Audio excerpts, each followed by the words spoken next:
In this video, we're going to be taking a look at multiplying decimals. Now I want you to get out your math book and turn to page 120, get out your math journal and a pencil. Now, we're going to take a look at multiplying decimals, and at the top of page 120 it says, to multiply decimals, first multiply as you would with whole numbers. Then place the decimal point in the product. The number of the decimal places in the product equals the sum of the number of decimal places in the factors. So very important to understand that. We do regular multiplication, and then it's all about where that decimal point goes. So do not get mixed up or anything like that, or think because there's decimal points 9 times 8 doesn't equal 72 anymore. It still does. Okay, but it is important to understand, unlike addition and subtracting with decimals, you do not have to line up the decimal at all.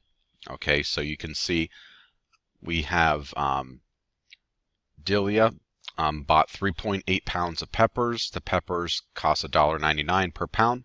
What was the total cost of Delia's peppers? So we can see $1.99 times 3.8. You can see the decimals are not lined up.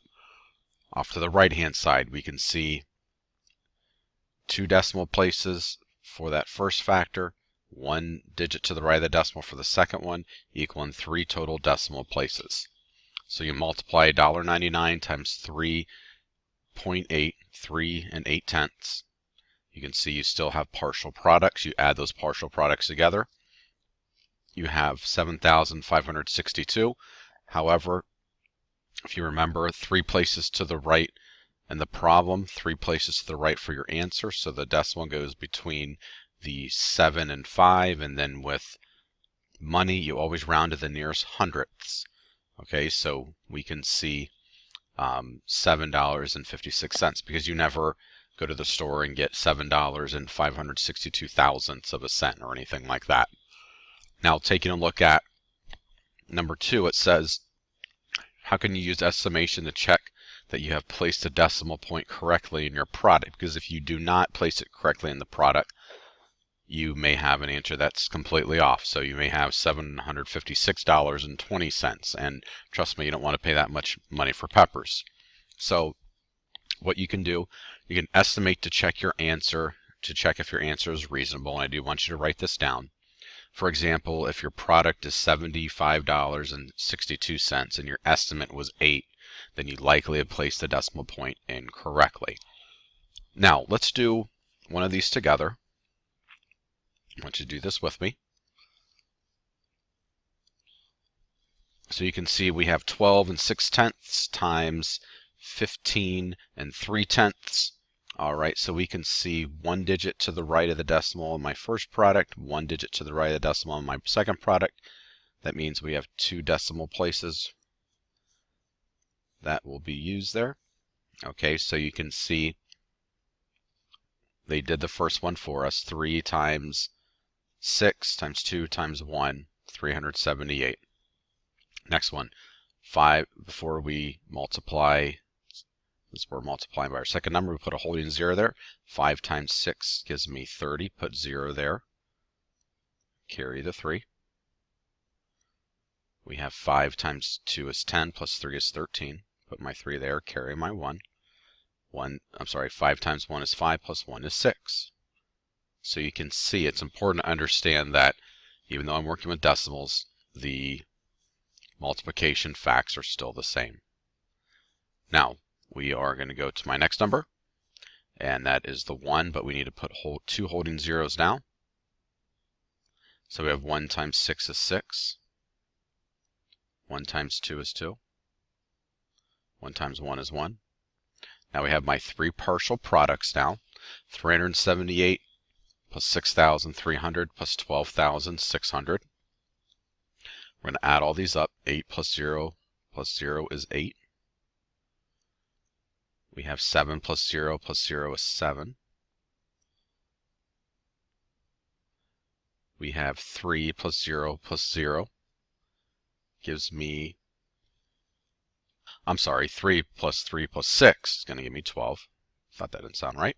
Carry my 1. 1 plus 6 is 7, plus 2 is 9. And we have our 1 that can just drop right here. So we have 2 decimal places that I'll need to put my decimal point, and the reason for that is because I have 2 total decimal places in my problem. So that means I put the decimal between the 2 and the 7. Now we're going to do this next problem together. I put it on another sheet of paper. So number 4 we'll do together. So we have 9 and 76 hundredths times 46 hundredths. We can see easily that 2 decimal places, 2 numbers are to the right of the decimal in my first factor. I want you to write that down on page 120. 2 numbers to the right of the decimal for my second factor. So that means for the final answer, it's going to be a total of 4 decimal places. We'll take a look at that once we get there. So from now, right now, we're going to ignore the decimal points. We're not even going to worry about them. So we're going to multiply 6 times 6 gives me 36. Put my 6 there, carry my 3. 6 times 7 is 42, plus 3 is 45. Put my 5, carry my 4. 6 times 9 is 54, plus 4, we can see, is 58. Now we're going to take a look at the next number, my 4. We're going to put a holding 0 down. I'll change my ink so you can see. 4 times 6 is 24. Put my 4 there. Cross this out. Carry my 2. 4 times 7 is 28. Plus 2 is 30. Put my 0 there. Cross this 4 out as well. Carry my 3.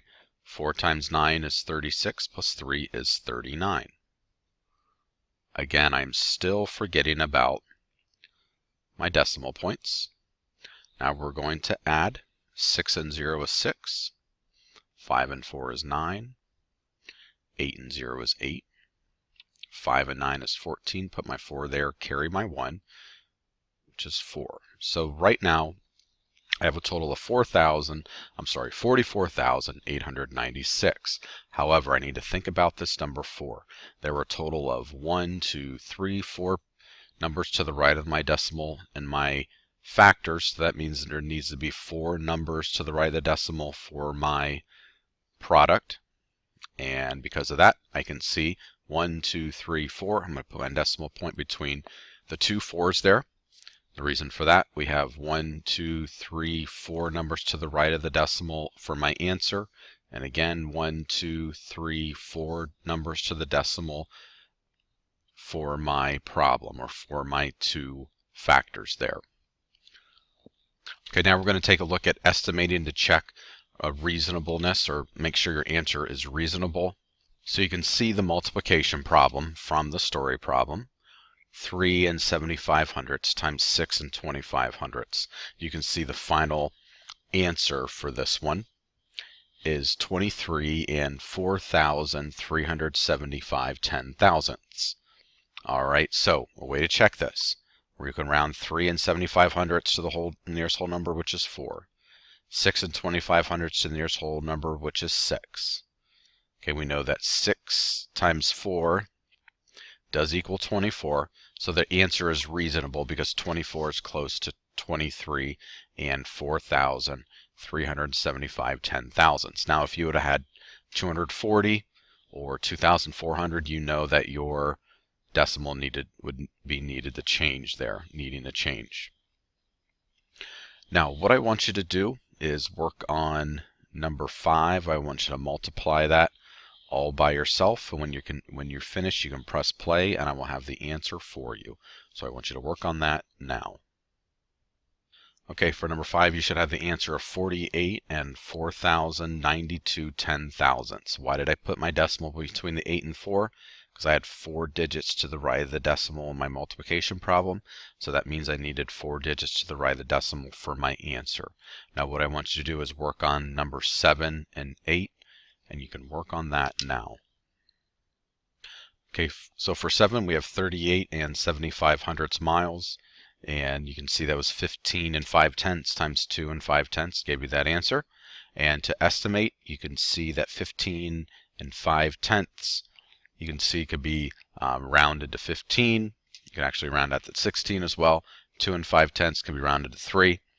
And from there we have 15 times 3 is close to 38 and 75 hundredths. 15 times 3 is 45, or if you do 16 times 3, that's close to 48. So that means you have the decimal in the correct spot.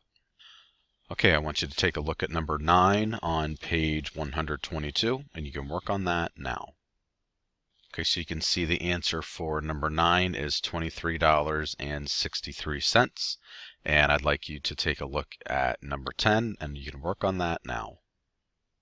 You can see the answer for number 10 is $173.90. Now let's take a look at the essential question check-in. And the essential question is, how can you check the answer to a decimal multiplication problem? So you can see, divide the product by one of the decimals. The quotient should be the other decimal value. So you can do that to check it, but also remember to check and make sure it's reasonable. You can also round your two factors and see if it's close to the product that you have with the decimals.